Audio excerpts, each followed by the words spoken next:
गाजियाबाद में फर्जी दूतावास का मामला, पकड़े गए आरोपी हर्षवर्धन जैन ने कई बड़े खुलासे किए। हर्षवर्धन के कई देशों में बैंक अकाउंट्स का पता चला। मुरादाबाद में शिकंजे में हनी ट्रैप गैंग, 2 महिलाओं समेत 4 लोग गिरफ्तार। सोशल मीडिया से लोगों को जाल में फंसाकर करते थे वसूली। यूपी के ऊर्जा मंत्री ए के शर्मा ने बिजली विभाग के अधिकारियों को लगाई फटकार, कहा कि जनता हमें गालियां दे रही है, आप कह रहे हैं सब ठीक है। यूपी के इटावा में 7 साल की बच्ची नाले में गिरी, दोस्तों के साथ खेलते हुए पैर फिसल गया, मौके पर चलाया गया rescue operation. Sitapur railway station पर चलती ट्रेन में चढ़ने की कोशिश में फिसला युवक, ट्रेन और प्लेटफॉर्म के बीच में आकर गिरा। जीआरपी और आरपीएफ जवानों ने जान बचाई।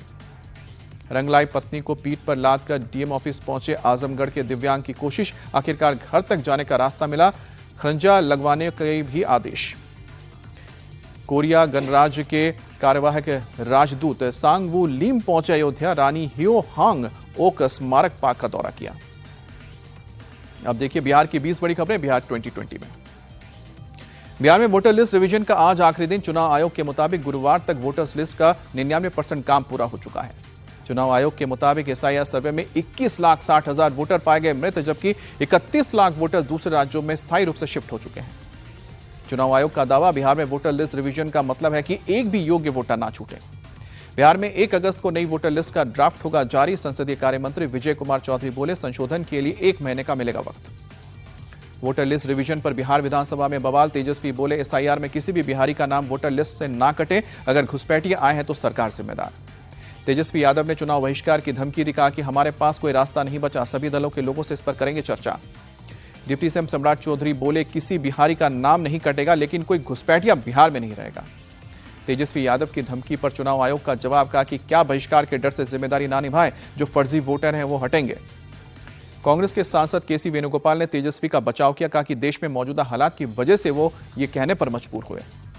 कांग्रेस नेता कन्हैया कुमार ने किया तेजस्वी का समर्थन, कहा कि एसआईआर मतदाताओं की जांच नहीं, लोकतंत्र पर आंच है, हम लोकतंत्र पर किसी तरह की आंच नहीं आने देंगे।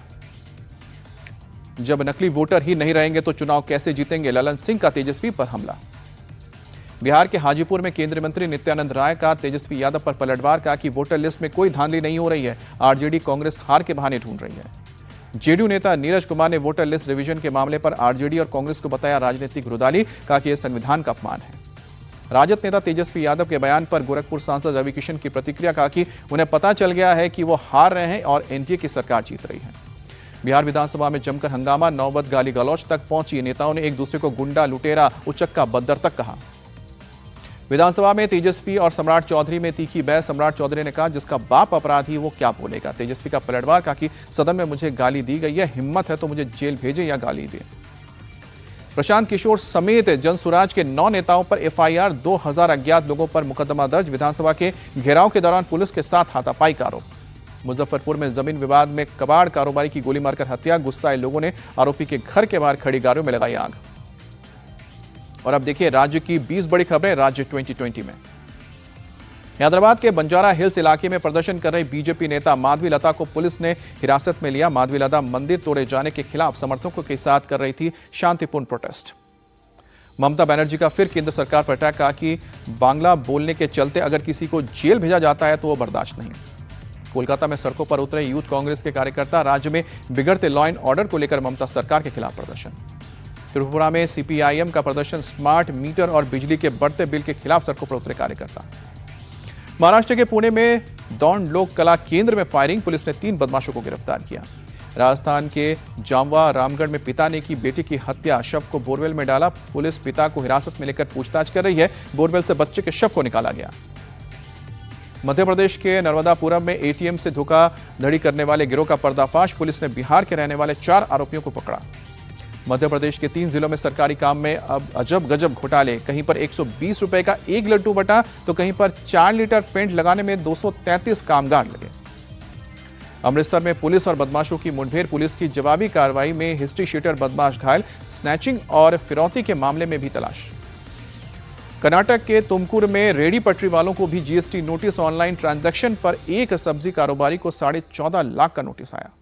गुजरात के कच्छ में ड्रग्स के खिलाफ बड़ी मुहिम, गृह मंत्री हर्ष संघवी की मौजूदगी में 900 करोड़ की ड्रग्स नष्ट की गई। बेंगलुरु में चोरी छिपे महिलाओं के अश्लील वीडियो बनाने वाला गिरफ्तार, सोशल मीडिया पर करता था अपलोड। छत्तीसगढ़ के नारायणपुर में एंटी नक्सल ऑपरेशन का असर, 4 महिला और 4 पुरुष नक्सलियों ने किया सरेंडर। छत्तीसगढ़ के बस्तर रीजन के 5 जिलों में 66 नक्सलियों ने किया सरेंडर। 49 नक्सलियों पर 2 करोड़ के ज्यादा के इनाम थे। ओडिशा के केउंझर में रिहायशी इलाके में एक घर में घुसी जंगली हाथी, इलाके में रहने वाले लोगों में दहशत। हरिद्वार में कांवड़ यात्रा के बाद बड़े पैमाने पर लोग छोड़कर गए हैं कूड़ा कचरा, सफाई में निकला कई टन प्लास्टिक। जम्मू कश्मीर के राजौरी में बूढ़ा अमरनाथ यात्रा को लेकर सुरक्षा की पुख्ता तैयारी, सुरक्षा बलों के जवान सड़कों पर चला रहे हैं चेकिंग अभियान। 28 जुलाई से शुरू होगी यात्रा। जम्मू कश्मीर में पटरी पर लौट रहा है पर्यटन, भारी तादाद में लोग पहुंच रहे हैं श्रीनगर। दिल्ली में चल रहे हुंडई इंडिया कूचूर वीक के दूसरे दिन ईशा जजोदिया और सुनीत वर्मा ने अपने कलेक्शन शोकेस किए। फिल्म एक्ट्रेस तारा सुतारिया बनी ईशा जजोदिया की show stopper. Film star Ranveer Kapoor की बहन और मॉडल रिद्धिमा कपूर बनी सुनीत वर्मा की शो स्टॉपर। 18 साल के बाद रैंप पर आई रिद्धिमा ने अपने अंदाज से सबका दिल जीता। और अब देखिए मौसम की 20 बड़ी खबरें। मुंबई में सुबह से लगातार हो रही बारिश, कई इलाकों में भरा पानी, जल जमाव से ट्रैफिक बाधित। मुंबई में सीएसटी के आसपास देर रात हुई बारिश, लोगों को गर्मी से राहत मिली। दिल्ली में लगातार बढ़ रहा है यमुना नदी का जलस्तर, लोहा पुल के पास खतरे के निशान के करीब पहुंचा पानी। हिमाचल प्रदेश के रामपुर में भारी बारिश के बीच सतलुज नदी का जलस्तर बढ़ा, निचले इलाकों में बाढ़ जैसे हालात, लोगों को अलर्ट पर रखा गया। उत्तराखंड की राजधानी देहरादून में झमाझम बारिश, घंटा घर के पास सड़क पर पानी भरने से ट्रैफिक में जाम। जम्मू कश्मीर के राजौरी में नदी के बीच में फंसा छात्र, सेना के जवानों ने घंटों की मशक्कत के बाद हेलीकॉप्टर के जरिए रेस्क्यू किया। राजौरी में भारी बारिश से हालात बदतर हुए, निचले इलाकों में सड़कों पर कई फीट तक पानी भरा, नदी नाले उफान पर। जम्मू कश्मीर के पुंछ में बाढ़ जैसे हालात, भारी बारिश के चलते नदी और नाले ओवरफ्लो। पुंछ के मंडी सेक्टर में भारी बारिश और लैंडस्लाइड से हालात बिगड़े, बेदर गांव में कई घरों को नुकसान पहुंचा। जम्मू में भारत पाकिस्तान बॉर्डर पर भी पानी भरा, बोट की मदद से पेट्रोलिंग करते दिखे बीएसएफ के जवान। हैदराबाद में झमाझम बारिश, लोगों को गर्मी से राहत मिली, कई जगह जल जमाव से ट्रैफिक भी समस्या बढ़ी। वाराणसी में नहीं घट रहा है गंगा का पानी, घाट पर बने मंदिर डूबे, आसपास के इलाके में बाढ़ के हालात। हरिद्वार में उफनती गंगा नदी में बहा कबड्डी खिलाड़ी, नहाने के दौरान पैर फिसला, पीएससी की टीम ने रेस्क्यू किया। प्रयागराज में गंगा नदी का जलस्तर घटा, पानी कम होने के चलते आसपास के इलाकों में संक्रामक बीमारियों का खतरा बढ़ा। पटना में खतरे के निशान के पास गंगा नदी का जलस्तर, आसपास के निचले इलाकों में नदी का पानी घुसा। झारखंड के रांची में तेज हवा के साथ मूसलाधार बारिश, सड़कों पर गाड़ियों की रफ्तार पर ब्रेक। मध्य प्रदेश के मौहर में भारी बारिश से सड़क में पानी बहा, बच्चे जान जोखिम में डालकर स्कूल जाने को मजबूर हुए। पंजाब के मोगा में भारी बारिश के बाद बाढ़ के हालात, हरगोविंद नगर इलाके में कई घरों के अंदर पानी। कर्नाटक के कलबुर्गी में तेज बारिश के चलते जनजीवन अस्त व्यस्त हुआ, लगातार हो रही बारिश के चलते आवाजाही में परेशानी। बेंगलुरु के इंदिरा नगर इलाके में भारी बारिश के बीच पेड़ टूटकर गिरा, चपेट में ऑटो चालक के सिर पर चोट लगी।